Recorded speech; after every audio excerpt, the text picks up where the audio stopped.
students, I'm Gabriela Aguirre, and this is The Breaker for the week of November 24th, 2008. Last time on The Breaker, we told you about the testing that was being performed on the water fountains and faucets at Pali. Well, last week, the administration told staff and students to refrain from drinking water from the sinks and fountains because elevated levels of lead were found in some of the water fixtures on campus.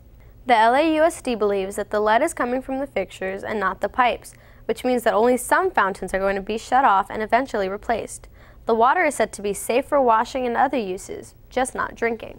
Bottled water is available for students in the cafeteria and in the gym. On Monday the 17th, a special assembly was held in Mercer Hall by the Village Nation, an organization reaching out to educate and empower African American students.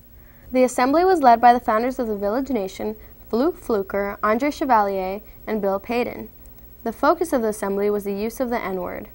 By giving the students a look at the painful history of lynching and persecution that went along with the N-word, the organizers hope to discourage the casual use of the word between young people and build a better esteem of themselves and their fellow African Americans. We're going to do 2 more assemblies in the spring. We're working on a fundraiser right now for the entire school. And then BSU meets every Wednesday in B101, which will continue the Village Nation work. Last year, the Pali football field and track were renovated. Now the Board of Directors has approved a plan to give the baseball field a makeover. Fundraising is about to begin on the first phase of the project, which would upgrade the backstop, dugouts, and bleachers on the field at an estimated cost of $125,000. Phase 2 of the project, which would put artificial turf on the outfield, has yet to be approved. Congratulations to the Title IX staff who came home from the National High School Journalism Convention in St. Louis 2 weeks ago with wins for James Bourne, Katie Poole, and Fiona Hannigan in the copy editing, critical review, and feature writing categories, respectively. With a look at what's in theaters this week, here's our movie correspondent, Alec Mitchell. Hey there, Pally. I'm Alec Mitchell for another installment of This Week at the Movies. Thanksgiving weekend is just around the corner, and there are quite a few movies out there that you can go check out. Last week, Twilight and Bolt made their debut, but coming this week is Transporter 3 and Australia. My take on Twilight is that, it really does not look good.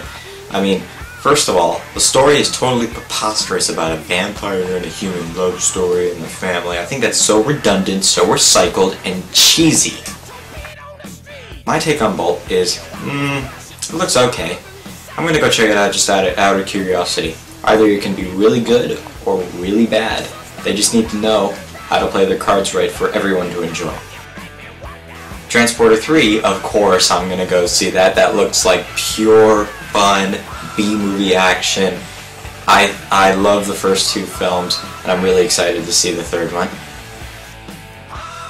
And my take on Australia looked pretty interesting, but it could also fall flat on its feet if it gets a little too carried away with its love story. The setting seems interesting since it's actually World War II in Australia and how the Japanese really affected that country. Alright guys, now here's my pick for the Thanksgiving weekend. Now of course, I gotta say the new James Bond movie, Quantum of Solace. You gotta go check it out in theaters. It is non-stop action fun. You will love it. Go see it any way possible.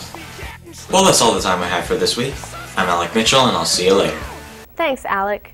The PTSA membership drive is still going on, and while they've just about run out of the free Pali keychains for new student members, you still can get it on the last drawing for 2 movie tickets, which will take place on December 10th. So come to the student store to get your PTSA application. Membership dues are $10. And that's it for this week's Breaker. I'm Gabriela Aguirre, wishing the seniors good luck with their UC and Cal State applications, and wishing all of you a happy Thanksgiving. Which brings us to this week's question. We asked you, what are you thankful for this year? I'm thankful for my family and friends, like Matt over here.